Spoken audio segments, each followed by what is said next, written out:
biggest difference between the old evaluation instruments, if you had a bad one, was there was not a lot of guidance to the evaluator of what they should be looking for.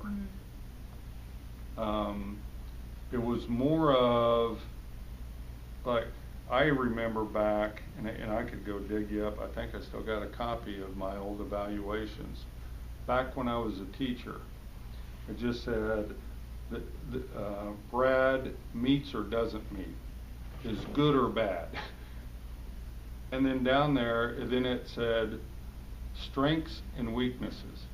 And it gave very little guidance to the evaluator of what am I looking for strengths? Am I engaging kids? Am I using my proximity in the classroom? And that meant that, depending on the evaluator, you might not get that feedback. That's right.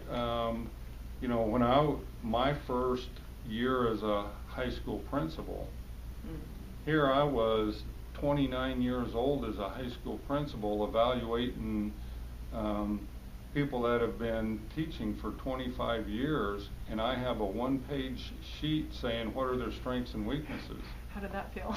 Well, it was kind of, you know, but, you know, actually, you know, kind of a side story. I had a physical education teacher that he had taught so long, he was into so much of a routine. And he had a lot of kids that they weren't suiting out. They were just kind of in, and you know, I was in there in the classrooms a lot, way more than what the statute required, you know, evaluations. And I was nervous, because here I've got all these strategies and things that I'm going to write down that I think he ought to, and this guy's, could have been my dad. And I sat there and he just looks at me, and after about 15 minutes of me telling all that, he stands up, and I thought, oh, here it goes, you know, he's going to clobber me.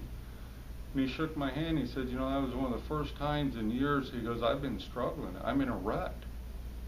And he goes, I need some good well, nowhere on that evaluation instrument did it tell me what to look for, you know, that was just things that I'd learned.